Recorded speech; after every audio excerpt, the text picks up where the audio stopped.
दुईदिनिया जिलापाल सम्मिलनी आरंभ Lok Sabha convention hall रे अनुष्ठित होउछि दुईदिनिया जिलापाल सम्मिलनी नुआ सरकारंकर एही कारण आपण माने हेउछंती सरकारंक पई लास्ट माइल कनेक्टिविटी लोक कल्याण पई सरकार उत्तम उत्तम योजना और नीति निर्धारण करि परिबे किंतु ये सब योजना को धरा तलकू उतारी अंतिम हिताधिकारी पर्यंत पहुँचाइबारे जिलापाल मानकर भूमिका अत्यंत आवश्यकता मन करे। आपन जदि राजधानी किंबा किसी सहरांचल को छाड़ीदेवे बाकी सबुठारे सरकार कहिले लोके अर्थात लोक माने जिलापाल को ही बुझंती कारण दैनंदिन जीवन में विभिन्न समस्या एवं ताहार समाधान केवल जिला स्तर में ही होता है। तेणु सेमानंकर आशा आकांक्षा पूरण करिवार गुरुदायित्व आपण मानकर पाखरे ही निहित अछि। एही जिलापाल सम्मेलनी एटी ए कार्यक्रम 2 दिन धरी चलिबो। प्रथम दिन सरकारंकर बहु गुरुत्वपूर्ण योजना सुभद्रा योजना धान किणा पाई सरकारंकर प्रस्तुति पीएम जनमन आदिवासी मानक उन्नति पाई ड्रॉप आउट हार को कमाइबा पाई माधव सिंह हाथ खर्च योजना पीएम श्री प्रशिक्षण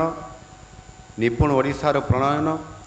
गोदावरीश मिश्र आदर्श प्राथमिक विद्यालय योजनार प्रणयन प्रधानमंत्री आवास योजनार सफल रूपायन ग्रामांचल और सहरांचल को स्वच्छ और निर्मल पीवा पानी जोगैबा शिल्पांचल उन्नति तथा इंडस्ट्रियल हब पाई आमर जो योजना अच्छी ताकू सफल करवा अभियोग समाधान एवं सेवा प्रदान संबंध रे आज एवं ये 2 दिन विशेष भाव में आलोचना हम योजनार सफल रूपायन हेले तार सफल लोक मानकर पाखरे पहुँची पार सफल रूपायनर दायित्व आपण मानकर हाथ में सरकारंकर जिते योजना अच्छी ताहार सुफल रूपायन हेले आम राज्यर दारिद्र्य घुंचीजीव लोक मानकर मुहरे हर्ष फुटिब। यही सब योजना विषय रे आगामी 2 दिन भितरे तन्न तन्न करी आलोचना करा जिवो। आज यही उच्चस्तरीय सम्मेलनी शासन और प्रशासन को नहीं मुख्यतः आलोचना हबार कार्यक्रम अच्छी। मु Max Weber model of governance किंबा फ्रेड रिग्स किंबा कोटिलंकर अर्थशास्त्र विषय आलोचना करने को चाहूना। आपण माने समस्ते ये विषय रे निश्चित भाव जिते बेले आपंकर जीवनर गुरुत्वपूर्ण दायित्व नवा पूर्वर यूपीएससी रो प्रिपरेशन तथा मसूरी ट्रेनिंग समय रे निश्चित भाव पढ़ीथे और एक कथा को समस्त कथा को जानी। मु जड़े साधारण लोकटीर प्रशासन ठारू आशा करुवा दृष्टिभंगी विषय रे मोर अनुभूति आधार रे मोर किछि कथा किछि व्यथा आपण मानकर पाखरे रखिबी एवं आशा करी नूतन सरकारंकर लोकंकर आशा आकांक्षा पूरण करिया पई जो आमर सर्वनिम्न कार्यक्रम रखा जायछि ताकू किभली भाव रे आमे सफल रूपायन करि परिबा ये बाबद रे मु किछि कथा कहिया पई चाहूछि। आम सरकार होउछंती लोकंकर सरकार पीपुल्स गवर्नमेंट लोक मानकर सुख दुख रे आमे भागीदार राज्यर विकास पई आमे प्रतिश्रुतिबद्ध कृषि शिक्षा स्वास्थ्य शिल्प ग्रामांचल तथा सहरांचल भित्तिभूमि विकास एवं महिला मानकर उन्नति भली क्षेत्र को प्राधान्य देवा और राज्यर आर्थिक विकासर गति को त्वरान्वित करने आम सरकार पदक्षेप नेबापी जाउछंती। आपण मानकर कठिन परिश्रम निष्ठा द्वारा ही सबु पदक्षेपर सफल लोकंक पाखरे पहुँचब एवं आमे जहाँ आशा करुछु आम नुआ सरकार जहाँ आशा आम करुछंती आगामी दिन मानकरे आम राज्य ओडिशा रे भारत वर्ष रे ओडिशा 1 नंबर राज्य रे परिणत होबार ये जो स्वप्न अच्छी ताहा साकार हो पारिबो। आपण माने जानिछंती ଓଡ଼ିଶା ଏକ ସମ୍ବଳରେ ଧନୀ ରାଜ୍ୟ, କିନ୍ତୁ ଏ ସମ୍ବଳକୁ ବିନିଯୋଗ କରି ଲୋକେ ଯେଉଁ ସଫଳ ପାଇବା କଥା ବିଭିନ୍ନ କାରଣରୁ ତାହା ଆଜି ପର୍ଯ୍ୟନ୍ତ ସଫଳ ହୋଇପାରି ନାହିଁ ବୋଲି ମୋର ମନେ ହୁଏ। ଏ ବିଷୟରେ ଆପଣମାନେ ତଥା ରାଜ୍ୟବାସୀ ଉଣା ଅଧିକେ ନିଶ୍ଚିତ ଭାବରେ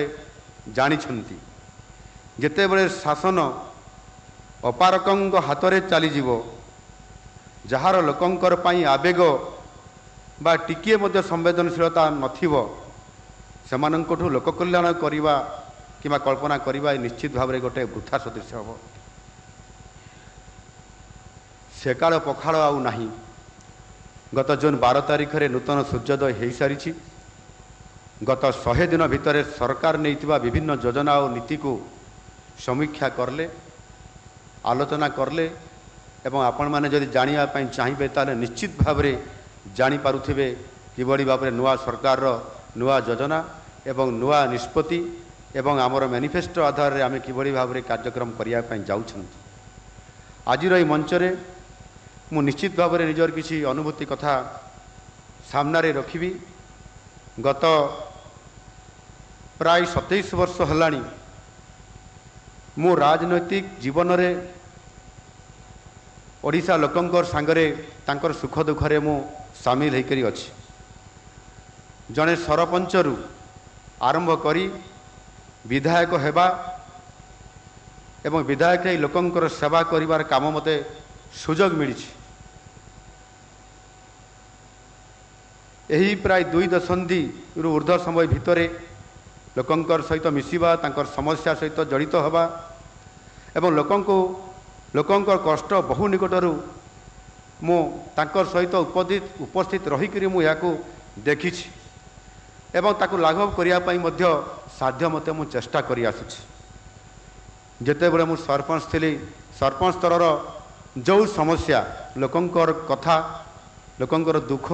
ଲୋକଙ୍କର ବ୍ୟଥା ମୋ ପାଖକୁ ଆସୁଥିଲା, ଆଜି ମୁଖ୍ୟମନ୍ତ୍ରୀ ହେଲା ପରେ ମଧ୍ୟ ଠିକ୍ ସେଇଭଳି ଭାବରେ ସେଇଭଳି ଦୁଃଖ, କଷ୍ଟ ଏବଂ ତାଙ୍କର ବ୍ୟଥା ମୋ ପାଖକୁ ଆସୁଛି। ଏଣୁ ଏ ଯେଉଁ ଅନୁଭବ ଅଛି ଏବଂ ଚେଷ୍ଟା କରିଛି ସମାଧାନ କରିବା ପାଇଁ, ଏବଂ ମୁଁ ସବୁବେଳେ ଭାବୁଥିଲି ଯେ ଯଦି କେବେ ମୋତେ ସୁଯୋଗ ମିଳିବ ସରକାରରେ ସାମିଲ ହେବା ପାଇଁ, ସରକାରର ଏକ ଗୁରୁଦାୟିତ୍ୱ ମିଳିବା ପାଇଁ, ତାହେଲେ ନିଶ୍ଚିତ ଭାବରେ ମୁଁ ତାହାର ତ୍ୱରିତ ସମାଧାନ କରିବା ପାଇଁ ଚେଷ୍ଟା କରିବି। ଏ କଥାକୁ ଯେତେବେଳେ ମୋର ମନେ ପଡ଼େ ଏବଂ ଆଜିର ଦିନରେ ଯେତେବେଳେ ମୁଁ ଏ କଥାକୁ ଏଇଥିପାଇଁ କହିବା ପାଇଁ ଚାହୁଁଛି ଯେ ଆଜି ନିଶ୍ଚିତ ଭାବରେ ସୌଭାଗ୍ୟବଶତଃ ମୁଁ ସେଦିନର ଯାହା ସ୍ୱପ୍ନ ଦେଖିଥିଲି, ଯାହା ଭାବୁଥିଲି ଏବଂ ମୋତେ ଯେଉଁ ସମସ୍ୟା ଗୁଡ଼ିକ ଆସୁଥିଲା ତାର ସମାଧାନ ମୁଁ କେମିତି କରିପାରିବି,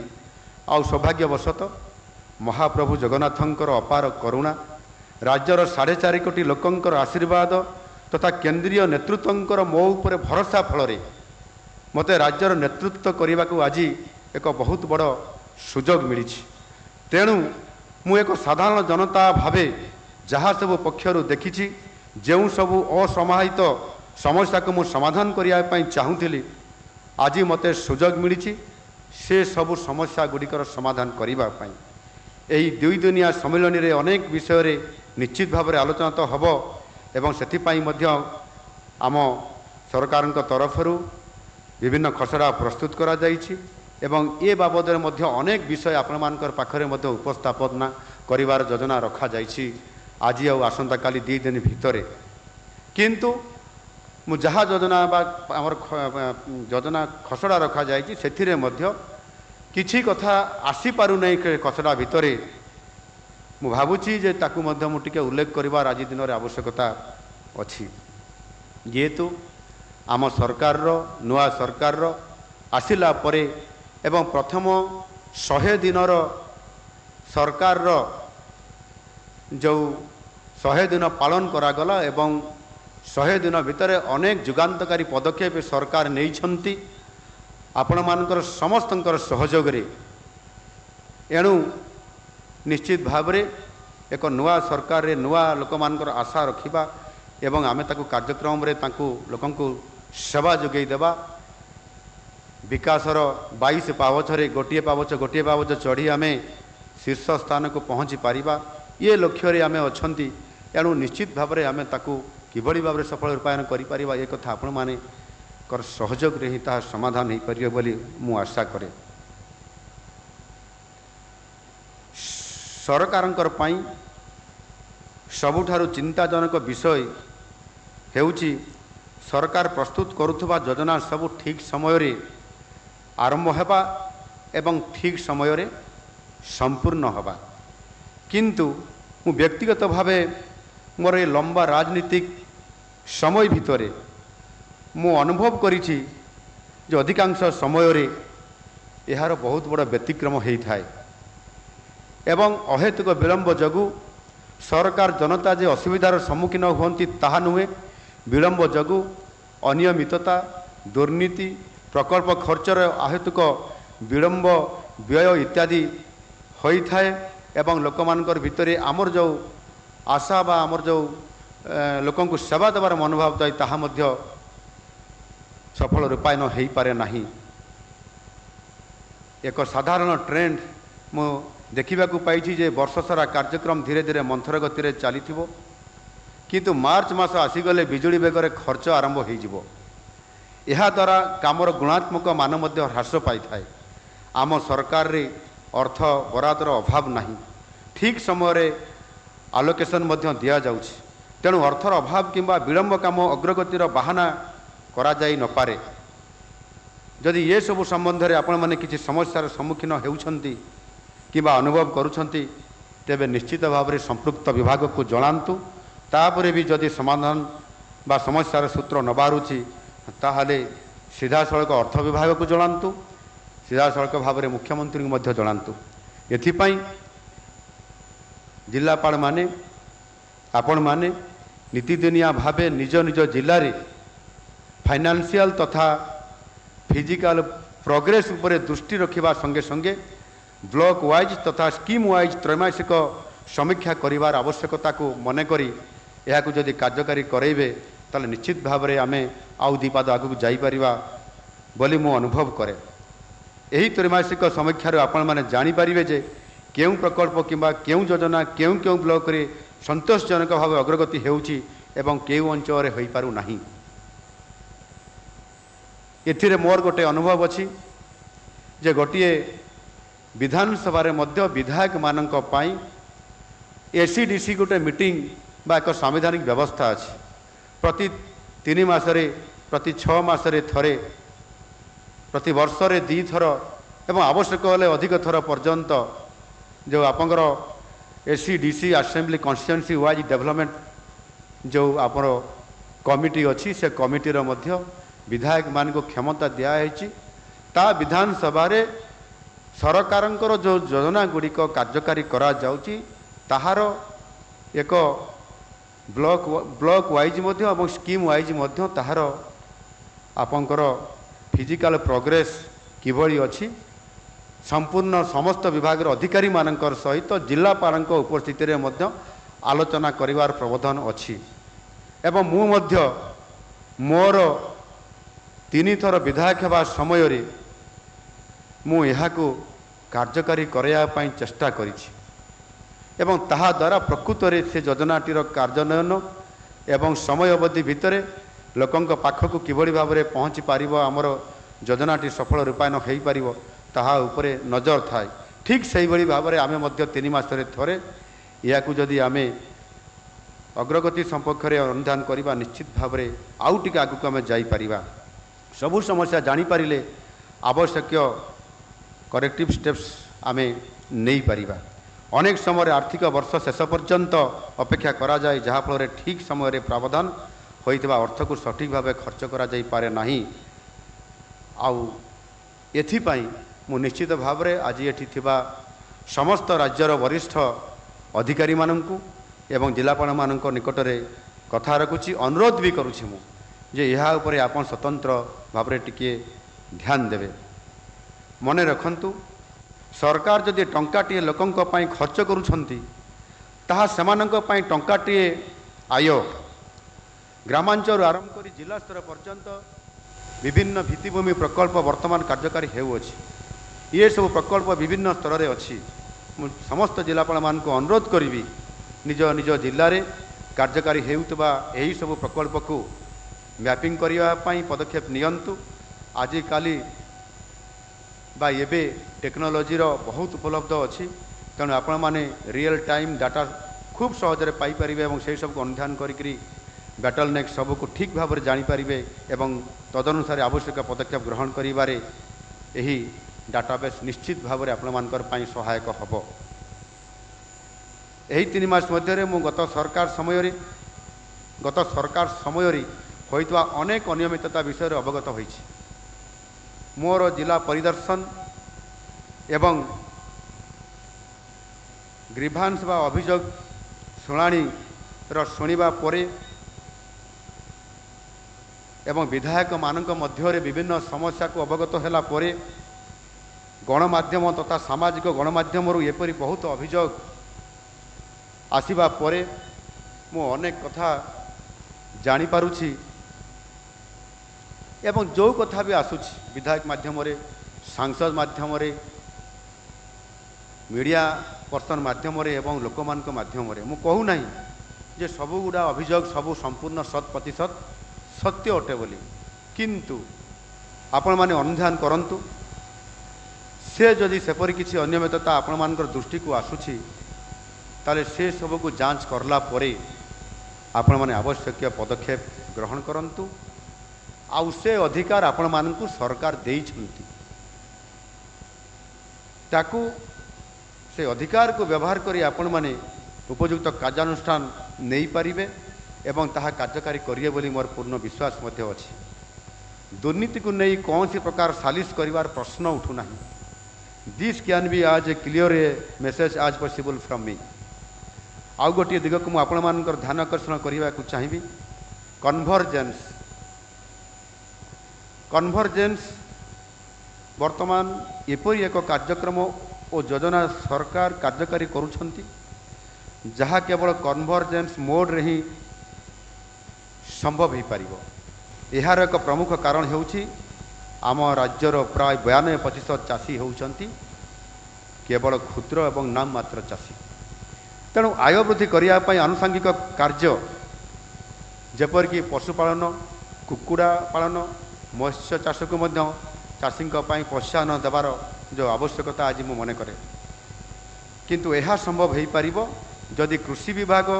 ମତ୍ସ୍ୟ ପ୍ରାଣୀ ସମ୍ପଦ ବିଭାଗ, ପଞ୍ଚାୟତରାଜ ବିଭାଗ ତଥା ରାଜସ୍ୱ ବିଭାଗ କନଭରଜେନ୍ସ ମୋଡ଼ରେ କାର୍ଯ୍ୟ କରାଯିବ ବା ତାହାର ଯେଉଁ ଆବଶ୍ୟକତା ଅଛି ତାକୁ କରିବା ପାଇଁ। କାରଣ ବ୍ରାକିସ୍ ୱାଟର ଆକ୍ୱାକଲଚର ଯୋଜନା ପାଇଁ ଜମି ଦେବାର ଦାୟିତ୍ୱ ହେଉଛି ରାଜସ୍ୱ ବିଭାଗର ଏବଂ ସହାୟତା ଦେବା କାମ ହେଉଛି ମତ୍ସ୍ୟ ବିଭାଗର।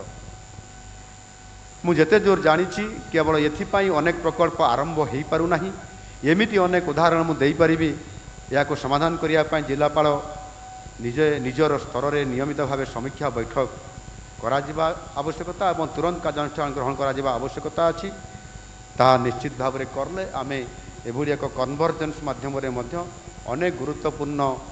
ସ୍କିମ୍କୁ ଆମେ ଯଥା ସମୟରେ ଆରମ୍ଭ କରି ଯଥା ସମୟରେ ଲୋକଙ୍କୁ ତାର ସାହାଯ୍ୟ ପ୍ରାପ୍ତ କରାଇବାରେ ଭାଗିଦାରୀ ହୋଇପାରିବା। ଇଂରାଜୀରେ ଏକ କଥା ଅଛି, ସିଇଂ ଇଜ୍ ବିଲିଭିଂ। ଦେଖିଲେ ହିଁ ବିଶ୍ୱାସ କରି ହେବ। ତେଣୁ ମୁଁ ସବୁ ଜିଲ୍ଲାପାଳମାନଙ୍କୁ ଅନୁରୋଧ କରିବି ଯେ ସମସ୍ତେ ପ୍ରତି ମାସରେ କିଛି ଦିନ ବାହାର କରି ଫିଲ୍ଡ ଭିଜିଟ୍ କରନ୍ତୁ। ଆପଣମାନେ ନିଜ ଆଖିରେ ଦେଖିବା ଆବଶ୍ୟକ ଆପଣମାନେ ନିଜେ କାର୍ଯ୍ୟକାରୀ କରୁଥିବା ଯୋଜନାର ରୂପରେଖ କେଉଁ ସ୍ଥିତିରେ ଅଛି, କିଭଳି ଭାବରେ ଅଛି ଏବଂ କିଭଳି ତାର ସମାଧାନ ହୋଇପାରିବ। ବିଶେଷ ଭାବେ ସ୍କୁଲ, ଅଙ୍ଗନବାଡ଼ି କେନ୍ଦ୍ର, ସ୍ୱାସ୍ଥ୍ୟ କେନ୍ଦ୍ର ଏବଂ ପ୍ରାଥମିକ ସ୍ୱାସ୍ଥ୍ୟ କେନ୍ଦ୍ର, ଥାନା ପରି ସଂସ୍ଥାକୁ ନିୟମିତ ଭାବରେ ପ୍ରଦର୍ଶନରେ ଆପଣମାନେ ଯାଆନ୍ତୁ। ଏହାଦ୍ୱାରା ଆପଣମାନେ ପ୍ରକୃତ ସ୍ଥିତି ବିଷୟରେ ଅବଗତ ହେବା ସହିତ ସେବା ପ୍ରଦାନ କରୁଥିବା କର୍ମଚାରୀ ଏବଂ ଅଧିକାରୀମାନେ ଭୟ ପଛେ ତାଙ୍କର ରହୁ, କିନ୍ତୁ ସଠିକ୍ ଭାବେ ଦାୟିତ୍ୱ ସେମାନେ ତୁଲାଇବା ପାଇଁ ପରବର୍ତ୍ତୀ ପର୍ଯ୍ୟାୟରେ ଯତ୍ନବାନ ହେବେ। ଏହି ପରିଦର୍ଶନରେ କିଛି ଅନିୟମିତତା କିମ୍ବା ଅବହେଳା ଦେଖାଗଲେ ଆବଶ୍ୟକ ହେଲେ ଦୃଷ୍ଟାନ୍ତମୂଳକ ପଦକ୍ଷେପ ନେବାକୁ ମଧ୍ୟ ପଛାଇବେ ନାହିଁ। ମୋର ଅନୁଭୂତି ଅନେକ ଅଛି। ଆଜି ମୁଁ ଯେଉଁ ସ୍ତରରୁ ଦେଇକରି ଆଜି ଏ ସ୍ତରକୁ ଆସି ପହଞ୍ଚିଛି, ମୁଁ ଯଦି ଆପଣମାନଙ୍କୁ ସେ କଥା କହିବା ପାଇଁ ଚାହିଁବି ତାହେଲେ ଆପଣମାନେ ହୁଏତ ବିଶ୍ୱାସ କରି ନପାରନ୍ତି। गत 3 मास पूर्वर कथा निर्वाचन पूर्व समय कथा निर्वाचन प्रचार थिबा समय एक घटना घटिला जे जेते बळे मो केन्दुझर जिलार NH20 को ब्लॉक कर दिया गला पीवा पानीर अव्यवस्था एवं लोक मान हैरान हरकत हो सेवा समय रोड जाम हो गला NH20 से परिस्थिति भितर मु प्रार्थी थिला सत्ते विधायक भी मुझी लोकंकर एभली एक इमरजेंसी समस्यार समाधान करने उपस्थित होगापाई मते बाध्य होगापाई पड़िला एवं ताहा रोड ब्लॉक को बंद करने सहित जितेबले मु थाना को गली एवं सबू अधिकारी को मध्य मु डाकिली एवं से थाना रे जिते बसिक यार आलोचना कर समाधान करिवार कथा आसे सेतेबेले से थाना अधिकारी उत्क्षिप्त होई ताको गरम भाषण रे मो उपरे जेभली भाव रे डायलॉग मारिले एवं मते गेट आउट कहिले ये प्रकार परिस्थिति मध्य सामना को आसे कहा कथारे किए तांकु चाप देइतिले किए तांकु प्रेशर देइतिले जोथि पाई कि से जणे विरोधी दलर मुख्य सचेतक एवं प्रेजेंट विधायक तांकु थाना को जिबार अधिकार थिबा सत्ते तांकु थानारू गेट आउट कहिबार भड़िया परिस्थिति विभिन्न थाना मानकरे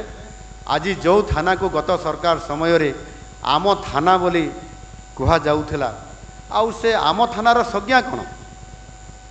आम थानार संज्ञा होउची जे जेकोसी साधारण व्यक्तिटे जदि से थाना को जाउची तार समस्या बा अभियोग को नेइकरी ताकू सेठी जो गोटे हेल्प डेस्क अच्छी से कौन सी जड़े पुलिस अधिकारी किंबा कनेस्टेबल रोकवा परिप्रेक्षी ताकू शासन माने डाकी आनिकी बसैबे एवं तांकू पानी देवे पीवा पाई चा टिके देवे तांकू पीवा पाई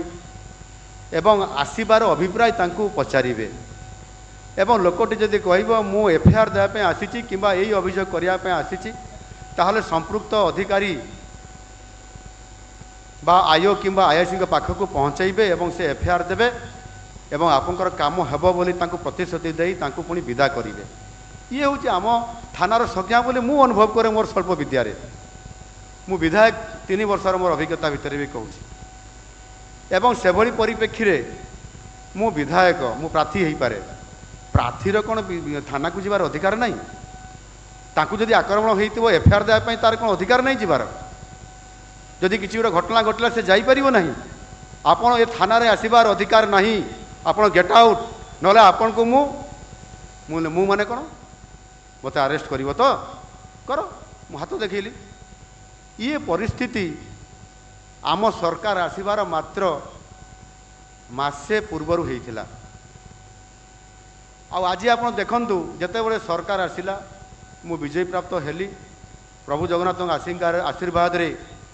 4.5 कोटी लोकंकर आशीर्वाद रे मते सौभाग्य मिला मुख्यमंत्री हेबार एवं गृहमंत्री हेबार दायित्व मध्य आउ सेतेबले से आईआईसी महाशयंकर कौ अवस्था हेइतिबो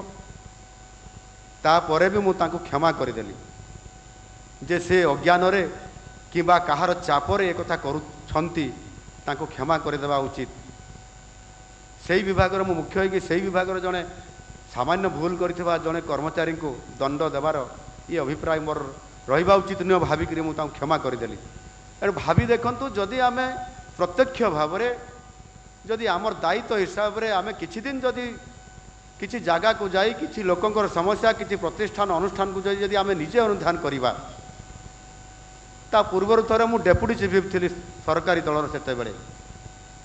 मु थाना को जाइछि से सब इन्स्पेक्टर मध्य ता सीट रू उठुना कि मते सम्मान भी दउना आश्चर्यर कथा एभली परिस्थिति आज दिन में मध्य गत सरकार समय मानकर अनेक समय मु निजे अनुभव करिछि आई विटनेस यस एणु मु एभली अनेक दिग अच्छी से दिग प्रति मु जीवी नाही केवल एतिकी कहया चाहिए जे एथिरे अनेक समय मध्य बाली और लघु खनिज द्रव्य माइनर मिनराल्स रो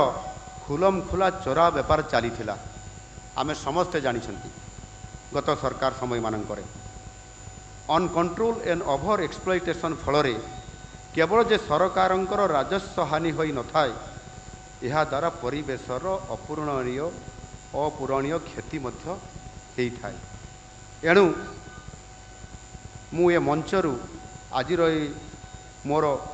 ଅଭିପ୍ରାୟଥିବା ଏ ଅଭିଭାଷଣରୁ ମୁଁ କହିବା ପାଇଁ ଚାହେଁ ଯେ ଯାହା ପୁରୁଣା ଥିଲା ସେ ସମୟ ଚାଲିଯାଇଛି ଏବଂ ସେ ପୁରୁଣା ସରକାର ସମୟର ଯେଉଁ ପ୍ରାକ୍ଟିସ୍ ଥିଲା ତାହା ବର୍ତ୍ତମାନ ବିସର୍ଜନ ହୋଇସାରିଛି। ଆମକୁ ନୂଆ ସରକାର ନୂଆ ଆଭିମୁଖ୍ୟକୁ ନେଇ ଆମକୁ କାର୍ଯ୍ୟ କରିବା ପାଇଁ ପଡ଼ିବ। ଆଉ ଯେଉଁମାନେ ଏଥିରେ ଦୋଷୀ ସାବ୍ୟସ୍ତ ହେବେ ତାଙ୍କୁ ବରଦାସ୍ତ କରିବେ ନାହିଁ। ଆପଣମାନଙ୍କର ପାଖରେ ଏହାକୁ ରୋକିବାକୁ ଅନେକ କ୍ଷମତା ଅପର୍ଯ୍ୟାପ୍ତ କ୍ଷମତା ଦିଆଯାଇଛି। ମୁଁ ଶୁଣିଛି ଅନେକ ସମୟରେ କେତେବେଳେ ତହସିଲଦାରକୁ ଧକ୍କା ଦିଆହେଇଛି ଗାଡ଼ିରେ, କେତେବେଳେ ଆର୍ଆଇଙ୍କୁ ମାରପିଟ କରାହେଇଛି, କାହାକୁ ମର୍ଡର ବି କରିଦିଆହେଇଛି। ତ ଆମ ଅଧିକାରୀମାନେ ଯେଉଁମାନେ ନିରନ୍ତର ଭାବରେ କାମ କରୁଛନ୍ତି ଅନିୟମିତତାକୁ ବନ୍ଦ କରିବା ପାଇଁ, ଆଉ ସେତେବେଳେ ଆମେ ଯଦି ସମସ୍ତେ ସେ ଆମ ତଳସ୍ତରର ଅଧିକାରୀମାନଙ୍କୁ ସହଯୋଗ ନ କରିବା ତାହେଲେ ସରକାରଙ୍କର ଉପଯୁକ୍ତ କାମ ବା ସରକାରଙ୍କର ସ୍ୱଚ୍ଛତାକୁ ଆମେ ସଫଳ ଦେଇପାରିବା ନାହିଁ। ଏଣୁ ନିଶ୍ଚିତ ଭାବରେ ଯେତେବେଳେ ଏ ପରିସ୍ଥିତି ଆସୁଛି ସେତେବେଳେ ଏଭଳି ସବୁକୁ ବା ଚୋରା କାରବାର କରୁଥିବା ଲୋକଙ୍କ ବିରୁଦ୍ଧରେ କଠୋରରୁ କଠୋରତମ ପଦକ୍ଷେପ ନିଅନ୍ତୁ। ଆବଶ୍ୟକ ହେଲେ ଏହାକୁ ଅର୍ଗାନାଇଜ୍ କ୍ରାଇମ୍ ଭାବେ ବିଚାର କରି ସେହି ଅନୁସାରେ ଆପଣ ଡିଲ୍ କରନ୍ତୁ। ସରକାରଙ୍କର ଏଥିପ୍ରତି ବା ଏ କାମ ପ୍ରତି ପୂର୍ଣ୍ଣ ସମର୍ଥନ ଆପଣମାନଙ୍କ ପାଖରେ ଅଛି। ଯଦି ଦରକାର ହୁଏ ଡ୍ରୋନ୍ ଟେକ୍ନୋଲୋଜିକୁ ବ୍ୟବହାର କରି ଏ ଅପରାଧିକ କାର୍ଯ୍ୟଟିକୁ ନଜର ରଖିପାରିବେ ଏବଂ ସେହି ଅନୁସାରେ ତ୍ୱରିତ ଆପଣ କାର୍ଯ୍ୟାନୁଷ୍ଠାନ ନେଇପାରିବେ। ଆଉ ଏକ ବଡ଼ ଚୋରା କାରବାର ଯାହା ସିଧାସଳଖ ସାଧାରଣ ଜନତାଙ୍କର ଜୀବନକୁ ପ୍ରଭାବିତ କରିଥାଏ ତାହା ହେଉଛି ଚୋରା ମଦର ଅବାଧ କାରବାର। ବିଗତ ଦିନରେ କ'ଣ ଘଟଣା ଘଟିଥିଲା ଆପଣମାନେ ଜାଣିଛନ୍ତି। ସେଥିରେ ଯେଉଁ ଅପମିଶ୍ରଣକାରୀ ଯେଉଁମାନେ କରୁଛନ୍ତି ତାଙ୍କ ପ୍ରତି କେଉଁ ପ୍ରକାର ମନୋଭାବ ରହିବା କଥା ତାହା ଆପଣମାନେ ଜାଣିଛନ୍ତି। You must note it down that government has zero tolerance on smuggling of illegal liquor. ଏହାକୁ ରୋକିବା ପାଇଁ ନିୟମିତ ଭାବେ ପ୍ରବର୍ତ୍ତନ ବା ଏନଫୋର୍ସମେଣ୍ଟ କାର୍ଯ୍ୟକ୍ରମ ଚଳାନ୍ତୁ। ଅବକାରୀ ବିଭାଗକୁ ଏଥିପାଇଁ ସମ୍ପୂର୍ଣ୍ଣ କ୍ଷମତା ଅର୍ପଣ କରାଯାଇଛି। ତେଣୁ ନିଜ ନିଜ ଜିଲ୍ଲାରେ ଯେମିତି ମଦ ଚୋରା କାରବାର ନ ହୁଏ ସେଥିପ୍ରତି ଦାୟିତ୍ୱ ଆପଣମାନେ ନେବେ ଏବଂ ଯଦି ଠିକ୍ ସମୟରେ ମଧ୍ୟ କାର୍ଯ୍ୟକାରୀ କରାନଯାଏ ସେଥିପାଇଁ ମଧ୍ୟ ଆପଣମାନେ ଉଭୟ ଜିଲ୍ଲାପାଳମାନେ ଏବଂ ଆମର ଆରକ୍ଷୀ ଅଧୀକ୍ଷକମାନେ ଆପଣମାନେ ହିଁ ଦାୟୀ ରହିବେ। ଯଦି ଦୁର୍ଭାଗ୍ୟବଶତଃ କିଛି ଅଘଟଣା ଘଟି ଜନଜୀବନ ହାନି ହୁଏ ତାହେଲେ ତାହାର ପରିସ୍ଥିତି କ'ଣ ହେଉଛି ଏବଂ କ'ଣ କରାଯାଇପାରିବ ସେ କଥା ଆପଣମାନେ ଜାଣିପାରୁଥିବେ। ଆପଣମାନେ ଜାଣିଛନ୍ତି ଓଡ଼ିଶା ଜନସଂଖ୍ୟାର ପ୍ରାୟ 22.84% ହେଉଛନ୍ତି ଜନଜାତି ବର୍ଗର। ବଣ ଜଙ୍ଗଲ ପାହାଡ଼ ପର୍ବତ ଘେରା ଅଞ୍ଚଳରେ ସେଇମାନେ ବାସ କରିଥାନ୍ତି। ଆମର ଅନେକ ଜିଲ୍ଲାକୁ ଆଦିବାସୀ ଅଧ୍ୟୁଷିତ ଜିଲ୍ଲା ଭାବେ ଅଭିହିତ କରାଯାଇଥାଏ। କିନ୍ତୁ ଆଉ କିଛି ଜିଲ୍ଲା ମଧ୍ୟ ଅଛି ଆଦିବାସୀ ଜିଲ୍ଲା ନହେଲେ ମଧ୍ୟ ସେ ଅଞ୍ଚଳରେ ମଧ୍ୟ ଅନେକ ଆଦିବାସୀ ସମ୍ପ୍ରଦାୟର ଲୋକ ବହୁଳ ଭାବରେ ସ୍ପେସିଫିକ୍ ପକେଟରେ ସେମାନେ ବାସ କରନ୍ତି। ଯେପରିକି ଆପଣଙ୍କର ବୌଦ୍ଧ ଜିଲ୍ଲାର ହରଭଙ୍ଗା, ଘଣ୍ଟାପଡ଼ା, ବାଲେଶ୍ୱରର ନୀଳଗିରି, ସମ୍ବଲପୁରର ରେଢ଼ାଖୋଲ, ବରଗଡ଼ ଜିଲ୍ଲାର ପାଇକମାଲ ଓ ଝାରବନ୍ଧ, ବଲାଙ୍ଗୀର ଜିଲ୍ଲାର ଖପରାଖୋଲ, ତୁରେଇକେଲା ଓ ବେଲପଡ଼ା ଇତ୍ୟାଦି ଅଞ୍ଚଳରେ ବହୁଳ ଭାବରେ ଜନଜାତିମାନେ ବାସ କରନ୍ତି। ସେମାନଙ୍କର ଜୀବନ ହିଁ ନିର୍ଭର କରିଥାଏ ଜଙ୍ଗଲ, ପାହାଡ଼ ଆଉ ପର୍ବତ ଉପରେ। ସେମାନେ ଏହା ଉପରେ ନିଜର ଜୀବନ ଜୀବିକା ନିଜ ସଂସ୍କୃତି ପାଇଁ ନିର୍ଭର କରିଥାନ୍ତି। ତେଣୁ ସେମାନେ ଆଇନ ଅନୁସାରେ ଜଙ୍ଗଲରୁ ଜଙ୍ଗଲଜାତ ଲଘୁଦ୍ରବ୍ୟ ସଂଗ୍ରହ ବିକ୍ରିବଟା କରିବା ଅଧିକାର ପାଇବା ଉଚିତ। ମୋର ବ୍ୟକ୍ତିଗତ ଅନୁଭୂତି ଯେ ଅନେକ ସମୟରେ ଜଙ୍ଗଲ ସଂରକ୍ଷଣ ନୀତି ମାଧ୍ୟମରେ ନିରୀହ ଜନଜାତିଙ୍କୁ ମଧ୍ୟ ବହୁ ସମୟରେ ଅଯଥାରେ ତା'ର ଠିକ୍ ବ୍ୟବହାର ନ ହେବା କାରଣରୁ ଅଯଥାରେ ହଇରାଣ ହରକତ ହେବାକୁ ପଡ଼ିଥାଏ ଏବଂ ଅନେକ ସମୟରେ ମଧ୍ୟ ଏକ ହିଂସାତ୍ମକ ପରିସ୍ଥିତି ତିଆରି ହୋଇଥାଏ।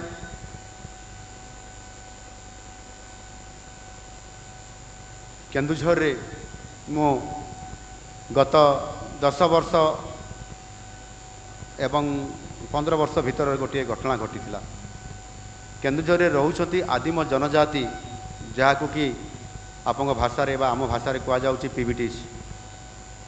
यही आदिम जनजाति मान भितर बसवास करती जुआंग संप्रदायर जहाँकि गंगा बैतरणी जोटी उत्पन्न होती उत्पत्ति होती तार उत्पत्ति स्थल गोनाशिकारु एवं से अंचल विशेष करी आपंकर केन्दुझर जिले में जाजपुर जिले में अनेक जुआंग संप्रदायर लोक मैंने बसवास कर एभली एक घटना घटिला जंगल को जंगल संपर्कित जोटि कि आपंकर फॉरेस्ट राइट एक्ट अनुसार तांकर अधिकार सब्यस्त करने आम समर्थन देवा कथा कार्यकारी कराइबार कहवा कथा कौन गोटे छोटला घटना घटीगला एवं जंगल विभाग उत्क्षिप्त हो गले से 25 जन पाखापाखि जुआंग मानक अरेस्ट करागला एवं से जेल भितर भर्ती कर दिगला से माने एभली स्तर व्यक्ति जो मानक कि जो मान परिवार लोक मैंने बेल आने सामर्थ्य नुहति से माने बहुत दिन धरिक जेल रे पची छड़ी गले कई शुणिले ना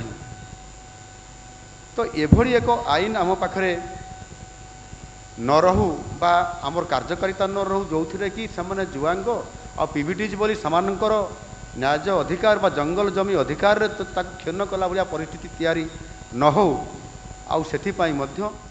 एभली एक दृष्टांतमूलक जो घटना घटुची से जगार आपण मैंने तार उपयुक्त कौन पदक्षेप नि जापर देखिबार आवश्यकता अच्छी जदि शिक्षा विषय रे पदे कहबी तारे ओडिशा प्राथमिक शिक्षार गुणात्मक मान आज विपर्यस्त अवस्था अच्छी आ यार कारण होची दीर्घ 2 दशंधि धरी ये अवहेलार गोटे बहुत बड़ कारण आम सरकार स्तर रे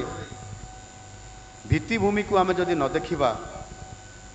एवं ताहा सहित नियुक्ति जदि से अनुसार न करिबा ताले निश्चित भाव में एभली परिस्थिति हुए एवं ताहा मध्य आज हेइची गत 2 दशंधि मध्य आउ सेथिपाई गत सरकार मानकरे 5T रूपांतरण नारे आपंकर भंगा कांथ को रंग देकी चकचक करैबा एवं सेथिरे शिक्षार आधुनिकतार एक स्वप्न देखैबा एवं जेते बेले तल स्तर प्राथमिक स्तर पिलाटे से 5T उच्च विद्यालय को आसुची सेते बेले से हरण गुणन मिशाण फेडाण जानी नथिबा एवं कौन सी प्रकार श्रुत लेखन गोटे पचार लिखिपार नथिबा परिस्थिति विगत दिन मानकरे बहुत आम देखी लाभ कौन है शिक्षार भित्तिभूमि को आम देखिबार प्राथमिकता को आम गत सरकार ताकू देखी पारिले नहीं आउ सेथिपाई जेते बेले मु विधायक थी गत 2019 मसीह मते से कथा बहुत आंदोलित करिथिला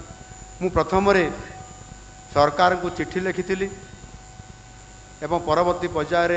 तत्कालीन आमर जिलापाल जी थे केन्दुझर तांकु मध्य मु गोटे एक मॉडल आकार रे गोटे मु प्रपोजाल टे देइथिली तांको सहित आलोचना भी करी अनेक समय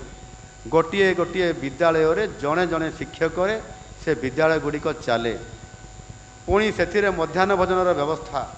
से सरकारी कार्य से सरकार मानकर पुणी आपंकर सर्वे कार्य पाठपढ़ा हम आ पिला माने हरण गुणन मिशाण फेडाण जानी ना बोली कहले कौन हम से मुझे प्रस्ताव देती जे प्रथमे पंचायत स्तर में जो 8 ରୁ 10ଟି प्राथमिक विद्यालय अच्छी से स्कूल मानक भितरु प्रथमे गोटे विद्यालय को एक फीडर स्कूल हिसाब रे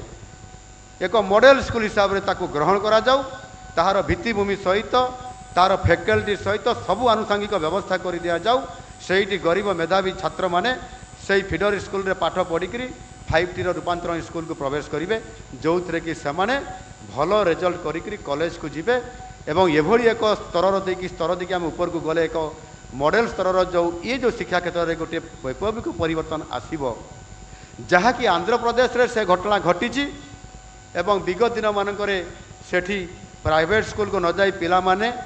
तांकर सरकारी विद्यालय को पाठ पढ़ाई तांकर पितामाता माने तांकर अभिभावक मान नहीं गले एवं ताहार रिजल्ट आशानुरूप भाव में पहुँची ଏବଂ କମ୍ ଖର୍ଚ୍ଚରେ ଯେଉଁଟା ଆପଣଙ୍କର ଆମର ମାନ୍ୟବର ଆମର ମୁଖ୍ୟ ଶାସନ ସଚିବ କହୁଥିଲେ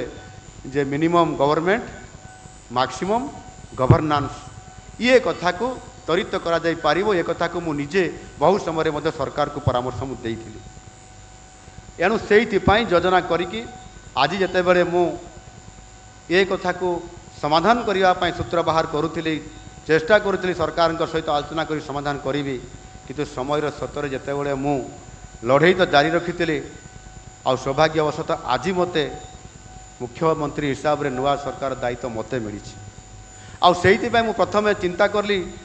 ଯେ ଫିଡର ସ୍କୁଲ ହିସାବରେ ପ୍ରାଥମିକ ଶିକ୍ଷା ବ୍ୟବସ୍ଥା ଯେଉଁଠି ବିପର୍ଯ୍ୟସ୍ତ ଅବସ୍ଥାରେ ଅଛି, ଯେଉଁଠି ଶିକ୍ଷକମାନେ ନାହାନ୍ତି, ଯେଉଁଠି ଜଣେ ସ୍କୁଲରେ ଗୋଟିଏ ଗୋଟାଏ ବିଦ୍ୟାଳୟ ଚାଲିଛି, ମୁଁ ବିଧାନସଭାରେ ପ୍ରଶ୍ନ ପଚାରିଲି ଏବଂ ଯେତେବେଳେ ବିଧାନସଭା ସରିଗଲା, ଯେତେବେଳେ ମୁଁ ଡିଓ ପାଖରେ ବସିଲି ଯେ ଆଜ୍ଞା ମୋର ଗୋଟେ ଇଏ ସମସ୍ୟା ଅଛି ସ୍କୁଲର, ଆପଣ ଟିକେ ସମାଧାନ କରିଦେବେ। ସେତେବେଳେ ସେ ଡିଓ ମହାଶୟ କହୁଛନ୍ତି ଆଜ୍ଞା ମୁଁ ଟିକେ ବ୍ୟସ୍ତ ଅଛି। କ'ଣ ବ୍ୟସ୍ତ ନା କ'ଣ କହିବି ସାର୍, ଆପଣ ଯେଉଁ ବିଧାନସଭାରେ ପ୍ରଶ୍ନ ପଚାରିଥିଲେ ଯେ କେତୋଟି ଓଡ଼ିଶାରେ କେତୋଟି ପ୍ରାଥମିକ ବିଦ୍ୟାଳୟରେ ଜଣେ ଲେଖା ଶିକ୍ଷକ ଥିବା ସ୍କୁଲ ବା ବିଦ୍ୟାଳୟ ଅଛି ଏବଂ ସେ ବିଦ୍ୟାଳୟମାନଙ୍କରେ ସେଠି ଅଧିକ ଶିକ୍ଷକ ଦେବା ପାଇଁ କି ପ୍ରକାରର ନିଷ୍ପତ୍ତି ନେବା ପାଇଁ ଯାଉଛନ୍ତି, ମାନ୍ୟବର ମନ୍ତ୍ରୀ ଉତ୍ତର ରଖିବେ କି? ଇଏ ପ୍ରଶ୍ନର ଉତ୍ତରରେ ମୋତେ ଡିଓ କହୁଛନ୍ତି ଆପଣ ତ ଏହା ପ୍ରଶ୍ନ ପଚାରିଥିଲେ ଏବଂ ସେ ପ୍ରଶ୍ନର ଉତ୍ତରରେ ସରକାର ନିର୍ଦ୍ଦେଶ ଦେଇଛନ୍ତି ଯେ ତୁରନ୍ତ ଜଣେ ଥିବା ଶିକ୍ଷକର ସ୍କୁଲରେ ତୁରନ୍ତ ଅଧିକ ଶିକ୍ଷକ ନିଯୁକ୍ତି କରିବା ପାଇଁ ମୋତେ ଅର୍ଡ଼ର କରିଛନ୍ତି। ଏହାକୁ ମାସେ ଭିତରେ କାର୍ଯ୍ୟକାରୀ କରିବା ପାଇଁ, ଆଉ ନହେଲେ ମୋ ଉପରେ ମଧ୍ୟ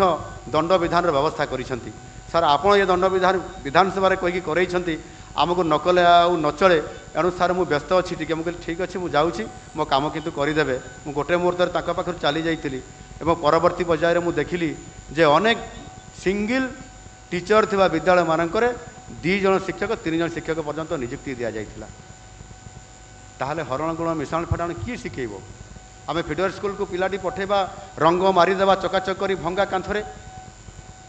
ଇଏ ସମ୍ଭବ ହୋଇପାରିବ ନାହିଁ। ସେଥିପାଇଁ ନୂଆ ସରକାର ଆସିଛନ୍ତି, ନୂଆ ମିଶନ ନେଇକି ଆସିଛନ୍ତି, ଆମକୁ କରିବା ପାଇଁ ପଡ଼ିବ ଏବଂ ଆମେ ସମସ୍ତେ